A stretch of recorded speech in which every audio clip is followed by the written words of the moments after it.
ప్రభువా, నీ వాక్యాన్ని ధ్యానం చేస్తుండగా మేలు చేయండి, అద్భుతాలు విడుదల ఇచ్చిన ఆయన. ఇదిగో నాయన టీవీ కార్యక్రమం చూస్తున్న బిడ్డలందరూ కూడా దీవించండి. వారి కుటుంబాల అద్భుతాలు ఆశ్చర్య కార్యాలు విడుదల ఇచ్చిన ఆయన. ఈ వాక్యంలోనే మాట్లాడు ప్రభువా, ప్రతి బిడ్డని బలపరచండి, దీవించండి, మీరు ఆశీర్వదించిన ఆయన. గొప్ప కార్యాలు ఆశ్చర్య కార్యాలు విడుదల ఇచ్చాం. నీ వాక్యం వింటుండగా ప్రతి బిడ్డని స్వస్థపరచండి. నీ వాక్యం వింటుండగా ప్రతి బిడ్డలో మేలుతో నింపండి. నీ వాక్యం ధ్యానం చేస్తుండగా మీరే సహాయం చేయమని యేసు నామములో ప్రార్థిస్తున్నాం తండ్రి, ఆమేన్. బైబిల్ గ్రంథంలో మనం ఈరోజు దేవుని చిత్తం గురించి మనం ధ్యానం చేద్దాం. బైబిల్లో మన యోహాను సువార్త 4వ అధ్యాయం 30వ వచనం మనం చదువుదాం. వారు ఊరిలో నుండి బయలుదేరి ఆయన యొద్దకు వచ్చుచుండిరి. ఆలోగా శిష్యులు బోధకుడా భోజనము చేయమని ఆయనను వేడుకొనిరి. అందుకైన భుజించుటకు మీకు తెలియని ఆహారము నాకు ఉన్నదని వారితో చెప్పగా, దేవుని స్తోత్రం, హల్లెలూయా. బైబిల్ గ్రంథంలో మనం చూస్తున్నట్లయితే ఇక్కడ యేసు ప్రభువారు ఆ ఊర్లోంచి బయలుదేరి ఆయన వద్దకు వచ్చి ఉండరి. ఈలోగా శిష్యులు బోధకుడా భోజనము చేయమని ఆయనను అడిగిరి. దేవుని స్తోత్రం కలుగును గాక. కనుక యేసు ప్రభువారు చెప్తున్నారు ఏమనంటే, ఇక్కడ మీకు తెలియని ఆహారం వేరొకటి నాకు కలదు అని చెప్తున్నాడు. దేవుని బిడ్డలారా, మనం చూసినట్లయితే అప్పుడు యేసు ప్రభువారు శిష్యులు అనుకున్నారు ఏమనంటే, ఇక్కడ అంటే ఎవరో ముందుగానే మాకు ఆయన యేసు ప్రభువారికి ఎవరో భోజనం పెట్టారని వాళ్ళు అనుకుంటూ ఉన్నారు. దేవుని స్తోత్రం కలుగును గాక. కనుక దేవుని బిడ్డలారా, ఆయన ఇక్కడ ఆత్మీయంగా చెప్తాను, ఇక్కడ నా తండ్రి చిత్తము నెరవేర్చితే నాకు ఆహారమై ఉన్నది, ఆయన పని తుదిముట్టించితే నాకు ఆహారమై ఉన్నది. దేవుని స్తోత్రం కలుగును గాక. కనుక దేవుని బిడ్డలారా, ఎవరైతే ఆయన పని చేస్తారో, ఎవరైతే ఆయన కార్యాలు చేస్తారో, వాళ్ళ జీవితాల్లో దేవుడు ఏం చేస్తారంటే, ఇక్కడ వారితో ఆయనతో వారు ఏం చేస్తారంటే భోజనం చేస్తారు. దేవుని స్తోత్రం కలుగును గాక. కనుక యేసు ప్రభువారు శిష్యులు అనుకున్నారు, మాకంటే యేసయ్య ఎవరు ఆహారం పెట్టారు, ఆయన తిన్నారు అనుకుని. కనుక దేవుని బిడ్డలారా, అక్కడ మనం చూస్తే ఒక సమరయ స్త్రీకి యేసు ప్రభువారు వాక్యం చెప్పినట్లుగా కనబడుతూ ఉంది. దేవుని స్తోత్రం కలుగును గాక. కనుక దేవుని బిడ్డలారా, ఆడ వాక్యం చెప్పారు, ఆయన వచ్చేసారు. దేవుని బిడ్డలారా, జరిగిన సంఘటన ఏంటంటే శిష్యులు అడుగుతున్నారు, అయ్యా మీరు భోజనం చేయనని. కనుక ఎవరైతే ఆయన పని చేస్తారో, ఎవరైతే ఆయన కార్యాలు చేస్తారో, ఎవరైతే ఆయన కోసం ప్రయాసపడతారో, మనం చూసినట్లయితే ఎవరైతే ఆయన కోసం జీవిస్తారో, బైబిల్ అంటుంది ఇక్కడ ఆయన పని చేయటియే నాకు ఆహారం అంటున్నారు. దేవుని స్తోత్రం కలుగును గాక. ఆయన చిత్తము నెరవేర్చితే నాకు ఆహారమై ఉందని చెప్తున్నారు. దేవుని స్తోత్రం కలుగును గాక. కనుక దేవుని బిడ్డలారా, ఆయన శక్తి కలిగిన దేవుడు, ఆయన మహిమ కలిగిన దేవుడు.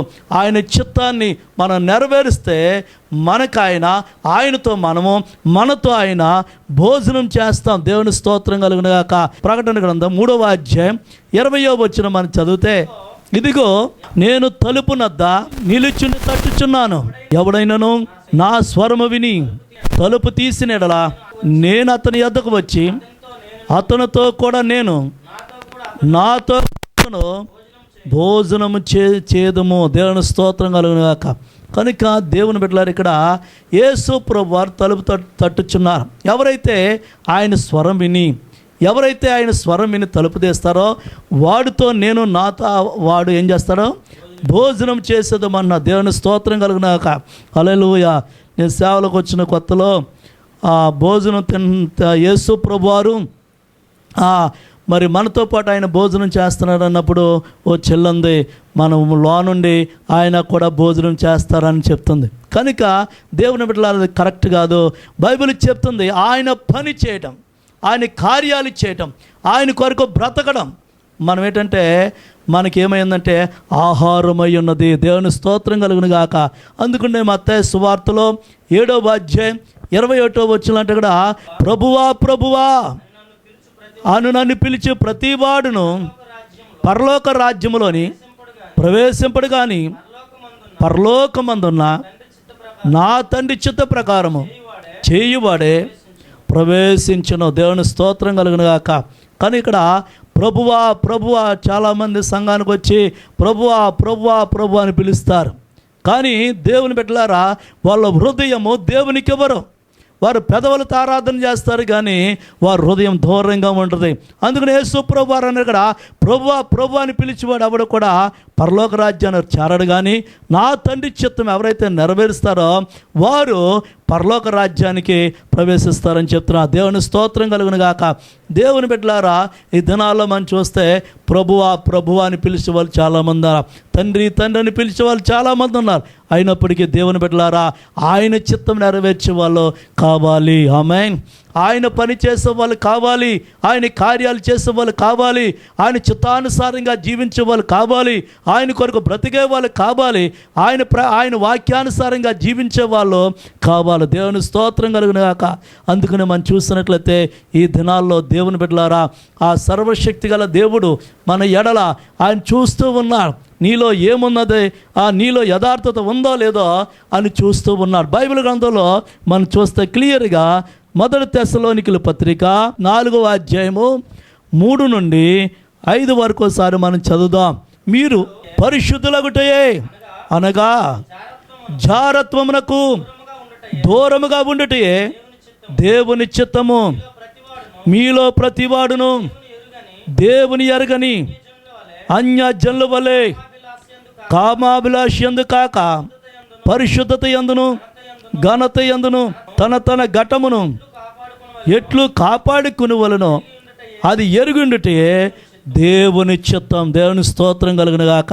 ఇక్కడ దేవుని చిత్తం ఏంటంటే నువ్వు పరిశుద్ధులగటమే, అంటే నువ్వు పరిశుద్ధంగా ఉండాలి, యథార్థంగా ఉండాలి, నీతిమంతులుగా ఉండాలి, దేవుని పట్ల భయభక్తులు కలిగి జీవించాలి అని అన్నాడు. ఇక్కడ మీరు పరిశుద్ధులగుటే అనగా మీరు జారత్వమునకు దూరంగా ఉండటే దేవుని చిత్తము. అంటే నువ్వు పరిశుద్ధంగా ఉండవు, దేవునికి ఇష్టం. రెండవదిగా జారత్వమునకు దూరంగా ఉండవు, దేవునికి ఇష్టం. మూడవది అనగా మీలో ప్రతివాడు దేవుని ఎరుగని అన్యజనుల వలె కామాభిలాష యందు కాక పరిశుద్ధత యందును ఘనత యందును తన తన ఘటమును ఎట్లు కాపాడుకునవలెను అది ఎరిగి ఉండితే దేవుని చిత్తం. దేవుని స్తోత్రం కలుగును గాక. చాలామంది మనం చూస్తూ ఉంటాం, వాళ్ళు ప్రార్థన చేస్తారు, వాళ్ళ భార్యలు ప్రార్థనలు చేయరు, వాళ్ళు ప్రార్థన చేస్తారు, వాళ్ళ పిల్లల ప్రార్థన చేయరు. బైబిల్ అంటుంది ఇక్కడ, నీ ఘటాన్ని కాపాడుకోవాలి, నీ పిల్లల్ని కూడా కాపాడుకోవాలి. అప్పుడే దేవుడు సంతోషపడతాడు, అప్పుడే దేవుడు ఆనందిస్తాడు. దేవుని స్తోత్రం కలుగును గాక. అంటే తన భార్యని కాపాడుకోవాలి, తన బిడ్డల్ని కాపాడుకోవాలి, వాళ్ళ పరిశుద్ధతలో ఉన్నారా లేదో చూడాలని బైబిల్ క్లియర్గా సెలవిస్తుంది. దేవుని స్తోత్రం కలుగును గాక. కనుక ఆయన శక్తి కలిగిన దేవుడు, మహిమ కలిగిన దేవుడు, ఆయన పరిశుద్ధుడైన దేవుడు. కనుక ఆయన పని ఎవరైతే చేస్తారో, ఆయన కార్యాలు ఎవరైతే చేస్తారో వారి కోసం ఎదురు చూస్తూ ఉన్నారు. కనుక బైబిల్ క్లియర్గా చెప్తుంది, ఆయన చిత్తము నెరవేర్చుటే నాకు ఆహారమై ఉందని చెప్తున్నాడు యేసు ప్రభువు. కనుక దేవుని బిడ్డలారా, మనం ఆయన చిత్తాన్ని మనం నెరవేర్చాలి. దేవుని స్తోత్రం కలుగును గాక. బైబిల్లో కీర్తన గ్రంథంలో మనం చూస్తే 40వ అధ్యాయము 8వ వచనం చదివితే అక్కడ దావీదు మంచిగా మాట్లాడుతున్నాడు. ఒకసారి మనం నా దేవా నీ చిత్తము నెరవేర్చుటే నాకు సంతోషము, నీ ధర్మశాస్త్రము నా అంతర్యములో ఉన్నది. ఆమేన్. కనుక దావీదు కీర్తనకాడు అన్నక్కడ, దేవా నీ చిత్తము నెరవేర్చుటే నాకు సంతోషం.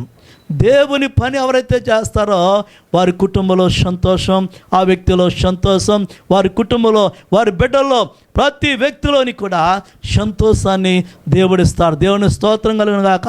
కనుక ఈ దినాల్లో చూసినట్లయితే ప్రతి వ్యక్తి జీవితంలో కూడా సంతోషం ఉండట్లేదు, ప్రతి వ్యక్తి జీవితంలో కూడా సమాధానం ఉండట్లేదు, ప్రతి వ్యక్తి జీవితంలో కూడా ఆశీర్వాదం ఉండట్లేదు. కారణం ఏంటంటే ఇక్కడ దేవుని చిత్తం చేయకపోవడం, దేవుని పని చేయకపోవడం, దేవుని కార్యాలు చేయకపోవడం, దేవుని చిత్తానుసారంగా జీవించకపోవడం. దేవుని స్తోత్రం కలుగును గాక. అందుకనే కీర్తనకారుడు ఇక్కడ, నా దేవా నీ చిత్తము నెరవేర్చితే నాకు సంతోషం, నీ ధర్మశాస్త్రము నా ఆంతర్యములో ఉన్నది.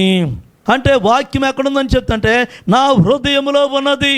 అంటే దేవుని వాక్యము నీ హృదయంలో ఉండాలి. ఆమేన్. అంటే దేవుడు ఆయన వాక్యాన్ని హృదయంలో ఉండటం వలన ఆయన సంతోషపడతాడు. ఆమేన్. కనుక వాక్యం ఎప్పుడైతే ఉందో నువ్వు పడిపోవడానికి అవకాశం లేదు, పాడైపోవడానికి అవకాశం లేదు, నువ్వు దిగజారిపోవడానికి అవకాశం లేదు. కారణం ఏంటంటే ఆయన వాక్యము నీ ఆంతర్యములో ఉన్నది. ఆమేన్.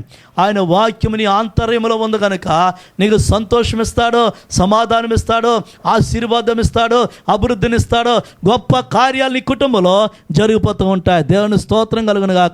కనుక మనం చూసినట్లయితే ఇక్కడ పరిశుద్ధులుగా ఉండాలని కోరుకుంటున్నా. నీ కుటుంబ వ్యవస్థ పరిశుద్ధంగా ఉండాలని కోరుకుంటున్నా. నీ భార్య బిడ్డలో పరిశుద్ధంగా ఉండాలని దేవుడు కోరుకున్నా. దేవుని స్తోత్రం కలుగును గాక. అందుకని మనం చూస్తున్నట్లయితే ఇక్కడ 1 యోహాను పత్రిక 2వ అధ్యాయం 17వ వచనంలో ఒక మాట ఉంది. లోకము దాని ఆశయు గతించిపోవచ్చున్నది కానీ దేవుని చిత్తం జరిగించువాడు నిరంతరము నిలిచును. ఆమేన్. కనుక లోకము దాని ఆశయు గతించిపోవచ్చున్నది కానీ దేవుని చిత్తం జరిగించువాడు నిరంతరము నిలుస్తాడు. కనుక దేవుని బిడ్డలారా చూడండి, చాలామంది లోకస్తులు అనుకుంటా నేను బ్రతుకుతా ఇది చేయాలి ఇది చేయాలి అనుకుంటూ ఉంటారు. బైబిల్ అంటుంది ఇక్కడ లోకము దాని ఆశయు గతించిపోవచ్చున్నది.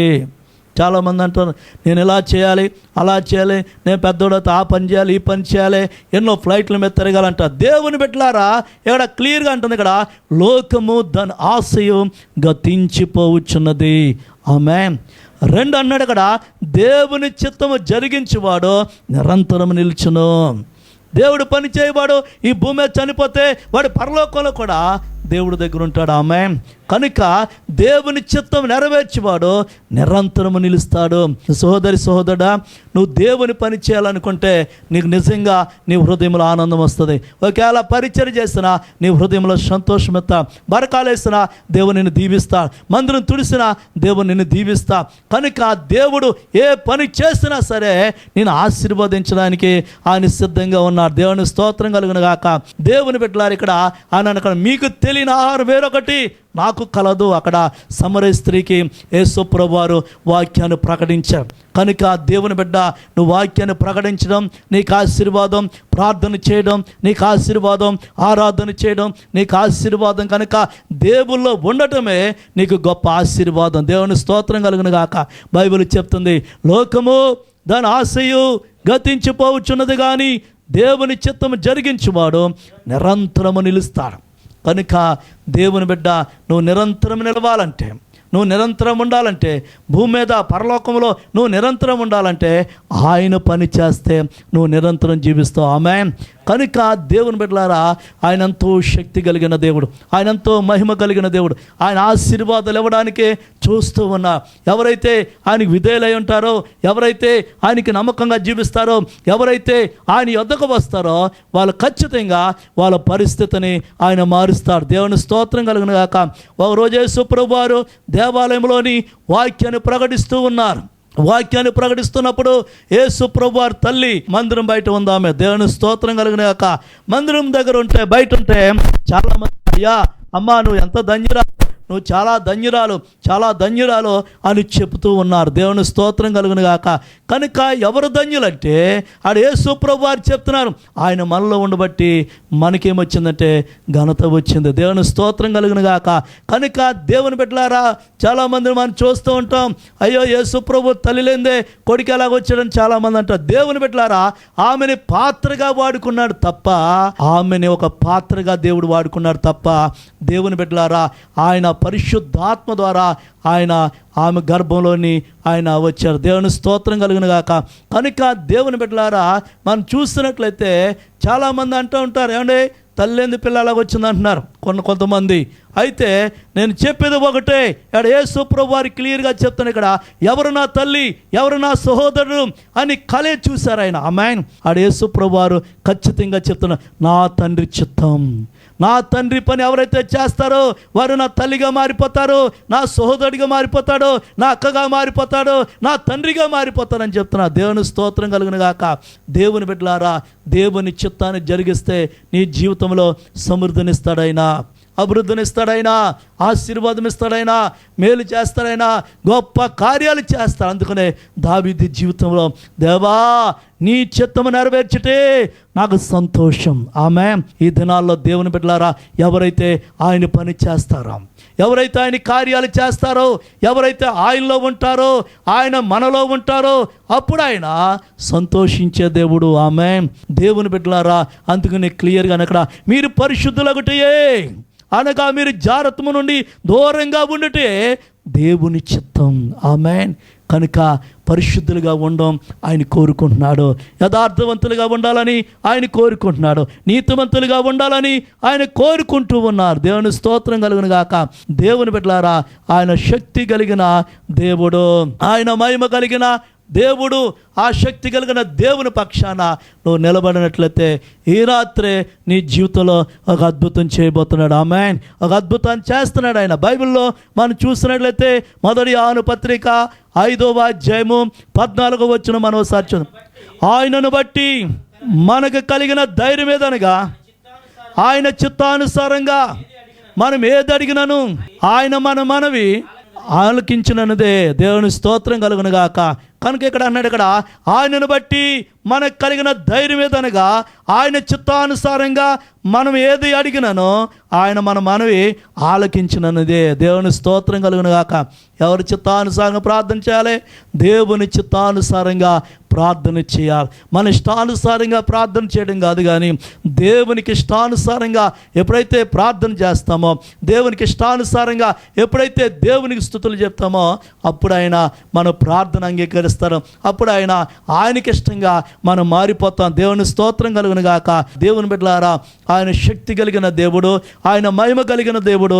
ఆయన వైపు చూడంతే, ఆయన వైపు చూస్తే నీ ప్రతి పరిస్థితిని కూడా ఆయన మార్చేస్తాడు. ఆమేన్. మనం చూసినట్లయితే హెబ్రీ పత్రిక 12వ అధ్యాయము 2-3 వచనాలు మనం ఒకసారి ధ్యానం చేద్దాం.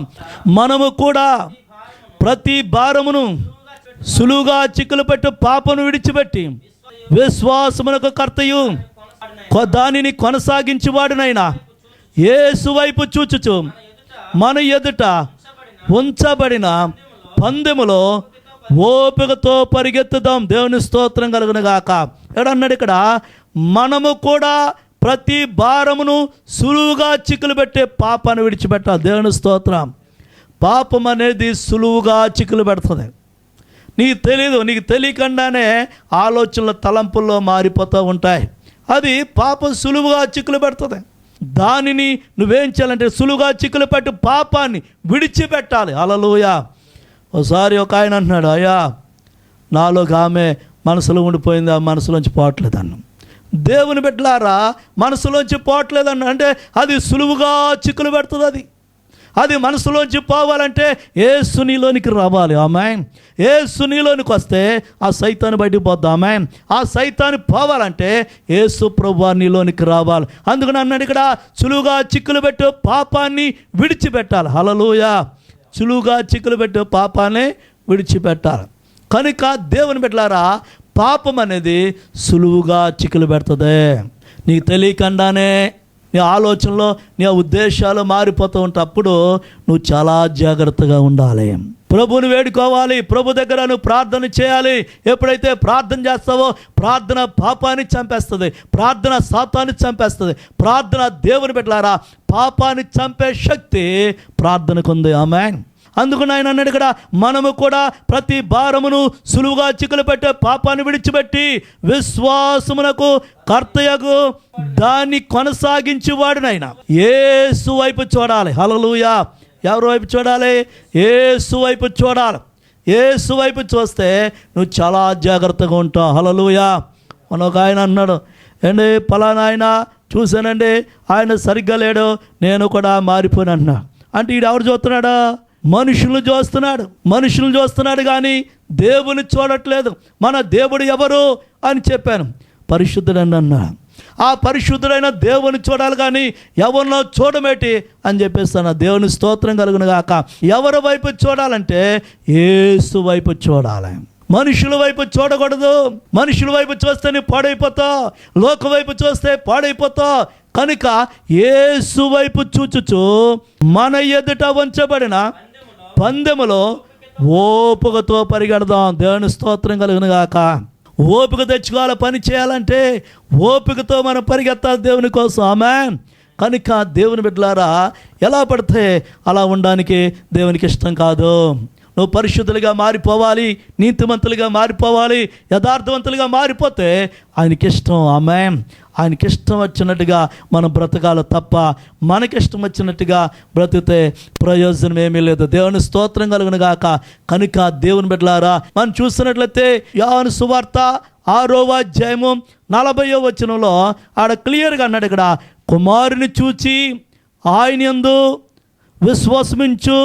విశ్వాసముంచు ప్రతివాడు నిత్య జీవం పొందుటే నా తండ్రి చిత్తం, అంచె దినమున నేను వాని లేపెదను. దేవుని స్తోత్రం కలుగును గాక. ఇక్కడ ఎవరి వైపు చూడాలి? కుమారుని చూడాలి. కుమారు అంటే ఎవరో? యేసు ప్రభువారు. ఆమేన్. యేసు ప్రభువారి వైపు చూడాలి. మనుషుల వైపు చూడకూడదు, లోకం వైపు చూడకూడదు. లోకం వైపు చూస్తే ప్రయోజనం లేదు, మనుషుల వైపు చూస్తే లాభం లేదు. కనుక ఆయన కుమారుని చూసి ఆయన యందు విశ్వాసముంచు ప్రతివాడు నిత్య జీవం పొందుటయే నా తండ్రి చిత్తం, అంచె దినమున వారిని లేపుదను. ఆమేన్. ఎవరైతే దేవుని చిత్తానుసారంగా జీవిస్తారో వారిని అంచె దినాన లేపుతాడు ఆయన. ఆమేన్. దేవుని బిడ్డలారా, మనం ఆరాధిస్తున్న దేవుడు ఎవరంటే పరిశుద్ధుడు. మనం ఆరాధిస్తున్న దేవుడు ఎవరంటే నీతిమంతుడు. మనం ఆరాధిస్తున్న దేవుడు ఎవరంటే యథార్థవంతుడు. ఆమేన్. దేవుని బిడ్డలారా, బైబిల్ సెలవిస్తున్న దేవుని బిడ్డలారా, ఆయన వైపు చూడాలి. పేతురు గారు ఒక రోజు చూశారు, రాత్రంతా ప్రయాసపడ్డాడు కానీ ఒక చేపల వైపు చూశాడు, లాభం లేదు. లోకా సువార్త 5వ అధ్యాయం 5వ వచనం అంటే కూడా మేము రాత్రంతా ప్రయాసపడుతుంది కానీ ఒక చేపైనా మాకు దొరకలేదు. కారణం ఏంటంటే చేపల వైపు చూశాడు కనుక పేతురికి ఏమీ కనబడలేదు. కనుక దేవుని బిడ్డలారా, లోకం వైపు మనం చూడకూడదు, డబ్బు వైపు మనం చూడకూడదు, లోకములో ఉన్న వాటి వైపుకి మనం చూడకూడదు. మనం చూడగలిగింది ఎవరి వైపు అంటే యేసు వైపు చూడాలి. ఆమేన్. అందుకని అన్నాడు ఇక్కడ, కుమారుని చూసి ఆయన యందు విశ్వాసముంచు ప్రతివాడు నిత్య జీవం పొందుటే. ఆమేన్. అంటే యుగాలు తండ్రితో ఉండాలని కోరుకున్నాడు, యుగాలు ఆయనతో ఉండాలని కోరుకున్నాడు, యుగాలు కూడా ఆయనతో ఉండి ఆశీర్వాదం పొందాలని కోరుకున్నాడు. దేవుని స్తోత్రం కలుగును గాక.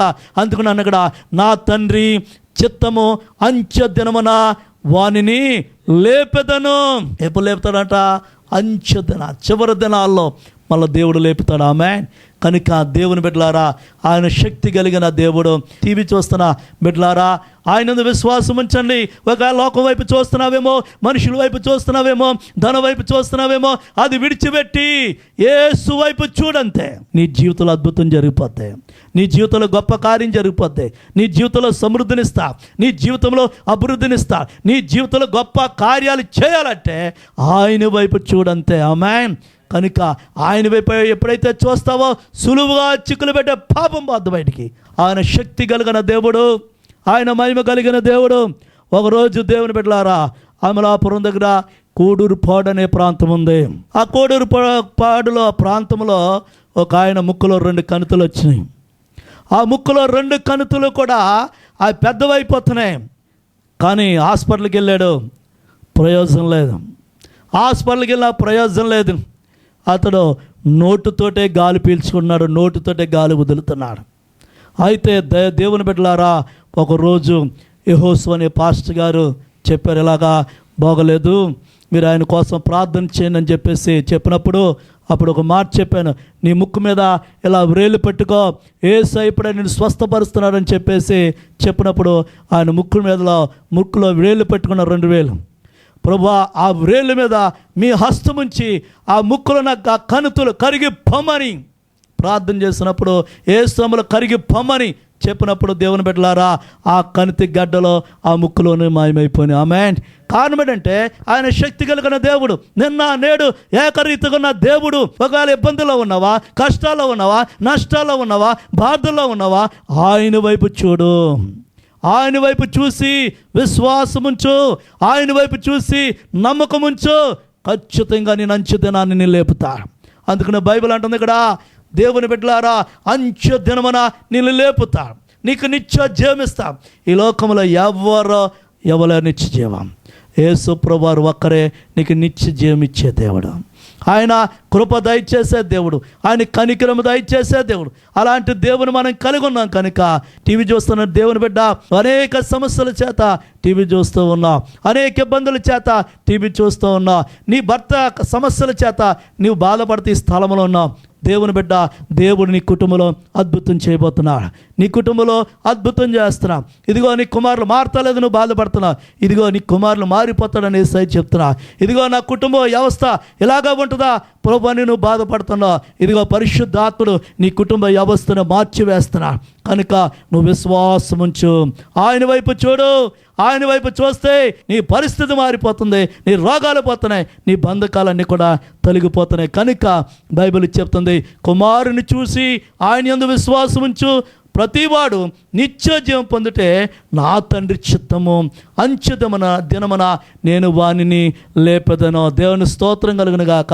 నువ్వు ధైర్యం తెచ్చుకో, ధైర్యంగా ఉండు, ఆయన చిత్తానుసారంగా జీవించు, ఆయన చిత్తానుసారంగా బ్రతుకు, ఆయనకి ఇష్టమైన పనులు వచ్చాయి. అందుకని దావీదు ఇక్కడ, దేవా నీ చిత్తం నెరవేర్చితే నాకు సంతోషం, నీ ధర్మశాస్త్రం నా ఆంతర్యములో ఉన్నది. ఆమేన్. దేవుని వాక్యము నీ హృదయంలో ఉండాలి. రాజు గొప్ప రాజు అయినా ఆ గొప్ప రాజుకే దేవుని వాక్యాన్ని హృదయంలో దాచుకున్నారు. దేవుని బిడ్డలారా, సామాన్యులైన మనం ఆయన వాక్యం దాచుకోకపోతే ప్రయోజనం ఏమి కూడా లేదు. దేవుని స్తోత్రం కలుగును గాక. దేవుడు మీ కుటుంబాన్ని మిమ్మల్ని ఆశీర్వదించును గాక. ఆమేన్, ఆమేన్. కనుక ఈ పరిచర్యకి మీరు సహకరించాలనుకుంటే కనుక మా ఫోన్ నెంబర్ ఉంది, మా ఫోన్ నెంబర్కి మీరు ఫోన్ చేయొచ్చు, ప్రార్థన చేయించుకోవచ్చు. అలా మా అకౌంట్ నెంబర్ కూడా ఉంది. కనుక మీరు సహకరించాలనుకుంటే కనుక ఆ అకౌంట్ నెంబర్కి, మరి అకౌంట్ నెంబర్లో మీరు వేసినట్లయితే దేవుడు మిమ్మల్ని బహుగా దేవుడు ఆశీర్వదిస్తున్నాడు. దేవుడు ఈ మాటలు దీవించునుగాక. ఆమేన్. ప్రార్థన. పరిశుద్ధుడా, గొప్ప దేవుడా అని స్తోత్రాలు ప్రభువా. ఇప్పటి వరకు నాయన ఈ కార్యక్రమం చూస్తున్న ప్రతి బిడ్డకి అద్భుతాలు, ఆశ్చర్య కార్యాలు విడుదలొచ్చాను, మహిమ కార్యాలు విడుదలొచ్చాను. ప్రాతిబలన బంధకాలు, సమస్యలు, ఇరుకులు, వ్యాధులు, బలహీనతలు నజరేయుడైన యేసులో తొలగి పొమ్మని ఆజ్ఞాపిస్తాం. అద్భుతాలు, ఆశ్చర్య కార్యాలు విడుదలొచ్చింది. టీవీ చూస్తున్న ప్రతి బిడ్డకి ఇప్పుడే నీ వెలుగుతో, నీ శక్తితో తాకి రోగాలు, వ్యాధులు, బలహీనతలు గద్దించి స్వస్థపరిచమని యేసు నామములో ప్రార్థిస్తున్నాం తండ్రి. ఆమేన్, ఆమేన్. మా చిరునామా రెవరెండ్ వి సురేంద్ర గారు, దహించు ఆత్మ మినిస్ట్రీస్, డోర్ నెంబర్ 63-8-10/4, కోరి market, TV road, Rajahmundry. Pin code number 533101, తూర్పుగోదావరి జిల్లా, ఆంధ్రప్రదేశ్. మా మొబైల్ నెంబర్స్ 99-120-49142, మరి ఒక నెంబర్ 766-1940-232.